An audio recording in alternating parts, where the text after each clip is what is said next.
ఆంధ్రప్రదేశ్ ఉప ముఖ్యమంత్రి కొణిదెల పవన్ కళ్యాణ్ గారు మొదటిగా చలనచిత్ర హీరో, ప్రఖ్యాతి చెందినటువంటి హీరో. తెలుగు ప్రేక్షకుల్లో ఒక ప్రత్యేకమైన స్థానాన్ని ఆక్రమించినటువంటి నటుడు. ఆయనే కాదు, వాళ్ళ అన్నగారు చిరంజీవి గారు చాలా కష్టపడి చిన్న వేషాలు వేస్తూ ఎదిగినటువంటి వ్యక్తి. పెద్ద హీరో అయ్యారు. ఆ తరువాత తెలుగు చలనచిత్రంలో నెంబర్ 1గా ఏకఛత్రాధిపత్యం వహించినటువంటి నటుడు చిరంజీవి గారు. ఆ కుటుంబంలో పవన్ కళ్యాణ్ గారు, చిరంజీవి గారే కాదు, వారి కుటుంబంలో చాలామంది హీరోలు ఉన్నారు, యాక్టర్స్ ఉన్నారు. సుమారుగా సినిమా రంగంలో ఒక పావు వంతు పైన చిరంజీవి గారి కుటుంబమే ఉంది అంటే అతిశయోక్తి కాదు. అలాగే ఇవాళ పవన్ కళ్యాణ్ గారు రాష్ట్ర రాజకీయాల్లో ఉప ముఖ్యమంత్రి అయ్యారన్నా, జనసేన పార్టీని స్థాపించారన్నా, అదేవిధంగా చిరంజీవి గారు కేంద్ర మంత్రి అయ్యారన్నా, ప్రజారాజ్యం పార్టీని స్థాపించారన్నా, మూలం బేసు తెలుగు చలనచిత్ర సీమే. ఆ తెలుగు చలనచిత్ర సీమలో వారు నటులుగా తెలుగు ప్రజలకు పరిచయమై వారి అభిమానాన్ని పొంది దాన్ని రాజకీయంగా మలుచుకోవడానికి ప్రయత్నం చేసి చిరంజీవి గారు కొంత దూరం ప్రయాణం చేసి విరమించుకున్నారు.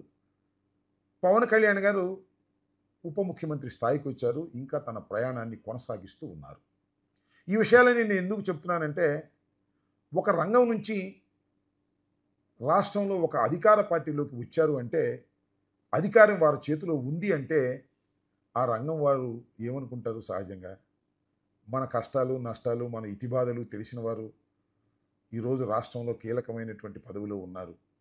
అప్పుడు ఎన్టీ రామారావు గారైనా, ఇప్పుడు పవన్ కళ్యాణ్ గారైనా, లేదు తమిళనాడులో జయలలిత గారు, అంతకుముందు ఎంజి రామచంద్రన్ గారు, ఎవరున్నా మన రంగానికి సంబంధించిన వారు రాజ్యాధికారం పొందారు అంటే మన రంగాన్ని జాగ్రత్తగా చూసుకుంటారనేటువంటి భావన కలగటం అనేది సహజమైనటువంటి అంశం.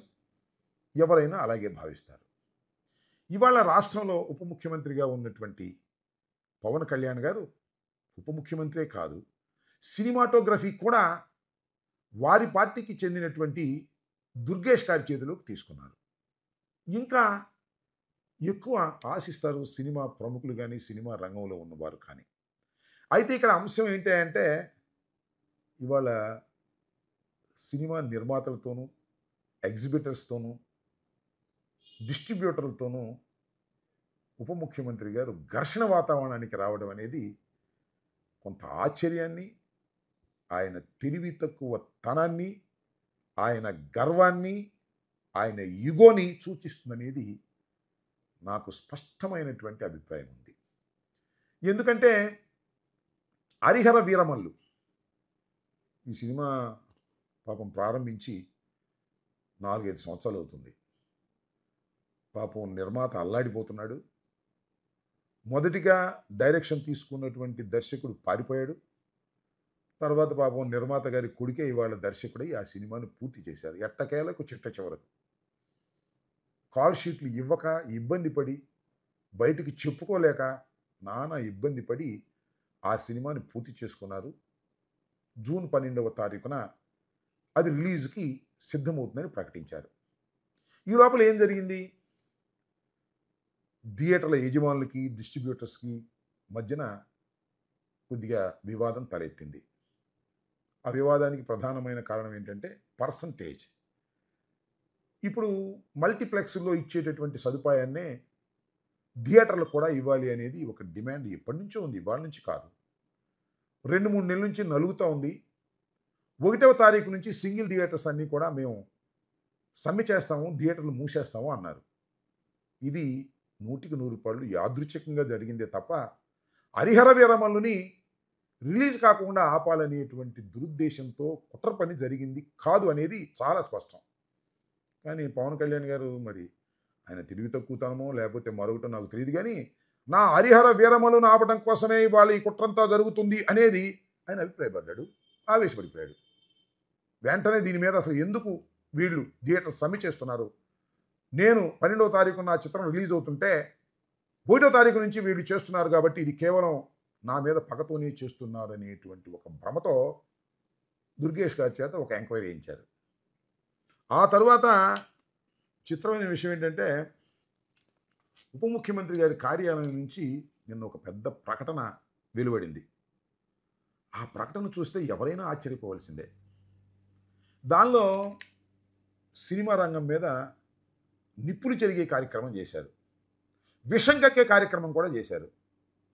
అదేంటంటే, మాకు రిటర్న్ గిఫ్ట్ ఇచ్చారు. మేము గిఫ్ట్ ఇస్తే వాళ్ళు మాకు రిటర్న్ గిఫ్ట్ ఇచ్చారు. చాలా సంతోషం అంటే వ్యంగ్యంగా, కోపంగా. అసలు ప్రభుత్వం వచ్చి సంవత్సరం కాలం అయితే సినిమా రంగ ప్రముఖులు ఎందుకు వచ్చి ముఖ్యమంత్రి గారిని కలవలేదు అనేది ఒక ప్రశ్న వేశారు పవన్ కళ్యాణ్ గారు ఆ ప్రకటనలో. మరి ఇవాళ ఎందుకు గుర్తొచ్చిందో నాకు అర్థం కాలా. అసలు సినిమా ప్రముఖులందరూ వచ్చి కలవాలి అంటే నువ్వే ప్రముఖుడు కదా, వాళ్ళందరూ వచ్చి కలిసేదానికి నువ్వు సదుపాయం చేయాలి కదా, వారిని ఆహ్వానించాలి కదా.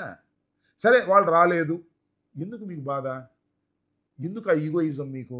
ఇవాళ ఎందుకు గుర్తొచ్చింది? థియేటర్ల యజమానులు సమ్మె చేసేటప్పుడు ఎందుకు గుర్తొచ్చింది? ఇది ఇక్కడ ప్రశ్న. అంతేకాదు, అసలు థియేటర్లో సదుపాయాలు ఉన్నాయా లేవా చెక్ చేస్తాం. పౌర సరఫరాల శాఖ నుంచి అన్నీ చెక్ చేసే మార్గాలు చేస్తాం. అసలు ట్యాక్సులు కడుతున్నారు లేదా అది కూడా తేల్చేస్తాం. అంటే ఒక రకమైనటువంటి బెదిరింపు. ఇన్నాళ్ళు మీరు చూసి చూడనట్టు పోయాం, ఇవాళకి మేము చూసి చూడనట్టు పోయే పరిస్థితిలో లేవు, మీ మీద కక్ష సాధించేటటువంటి కార్యక్రమం చేస్తాము అనేటువంటి మాట ఇండైరెక్ట్గా మాట్లాడారు. ఏమిటి ధోరణి ఏమిటి పవన్ కళ్యాణ్ గారు? విఘ్నులు మీరు. మీకు ఎందుకంత ఆవేశం వచ్చింది? నిజంగా మీ మీద కుట్ర చేసేటటువంటి సాహసం సినిమా రంగంలో ఎవరికైనా ఉందా? నెంబర్ 1 హీరో, అందులోనూ అధికారంలో ఉన్నారు. వాళ్ళేమి పెద్ద కార్మికుల్లాగా ఆవేశపడి ఉద్యమాలు చేసేటటువంటి పరిస్థితి నాకు తెలిసినంత వరకు సినిమా రంగంలో ఎక్కడా ఉండదు. వస్తారు, సంప్రదిస్తారు, మిమ్మల్ని రిక్వెస్ట్ చేసుకుంటారు, వెళ్ళిపోతారు. మేమున్నా అంతే, మీరున్నా అంతే. మేమున్నప్పుడు చాలా చక్కగా నిర్వహించామని మేము అనుకుంటున్నాం. మేమున్నప్పుడు చక్కగా నిర్వహించలేదు, జగన్మోహన్ రెడ్డి గారు ఏదో హెరాస్ చేశారు అని మీరు చెబుతూ, మేమేదో కాపాడాము వాళ్ళని, అందువల్ల మాకు రిటర్న్ గిఫ్ట్ ఇది ఇచ్చారు అనేటువంటి మాటలు మీరు మాట్లాడుతున్నారు. ఇది అన్యాయం.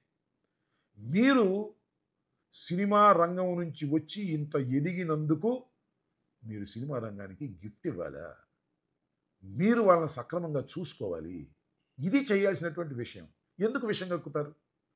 నాకైతే స్పష్టమైనటువంటి అవగాహన ఉంది.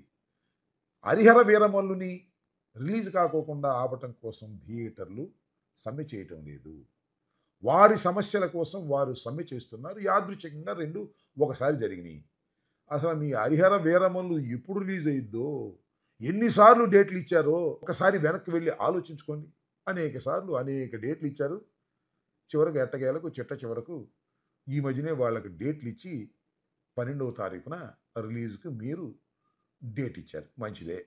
సరే, ఆ సినిమా సక్సెస్ అవుతుందా, ఫెయిల్ అవుతుందా, అది మాకు అనవసరమైన అంశం. ఎందుకంటే చాలా కాలం నుంచి అది తీస్తున్నారు కాబట్టి మాకు మీ సినిమా బ్రహ్మాండంగా ఆడాలని, కనకవర్షం కురిపించాలని, మీకు పేరు ప్రఖ్యాతులు తీసుకురావాలని మనస్ఫూర్తిగా కోరుకుంటాం. దానిలో ఏమి తప్పులేదు. కానీ మీ మీద కుట్రలు చేసి మీ సినిమాను ఆపాలని అనుకుని పిచ్చుక మీద బ్రహ్మాస్త్రం వేసే విధంగా మీరు వాళ్ళని బెదిరించేటటువంటి కార్యక్రమం చేస్తున్నారు.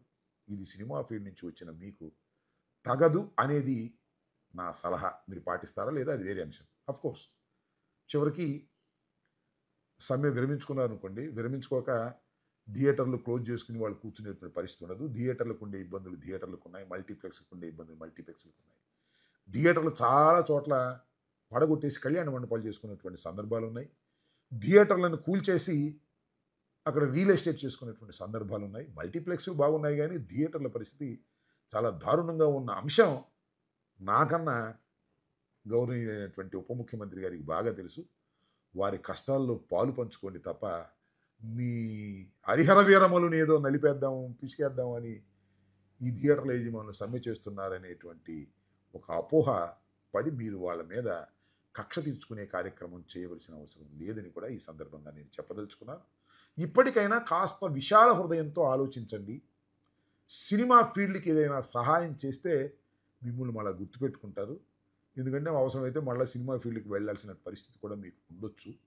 దాన్ని మీరు కాస్త జాగ్రత్తగా చూసుకోవటం మంచిదని ఒక ఉచిత సలహాని మీకు ఇస్తున్నాం. పాటిస్తే పాటించండి, లేకపోతే లేదు. ధన్యవాదాలు. Stay aware, stay bold. Like, subscribe and follow at Ambati Rambabu Official for truth and clarity in today's politics.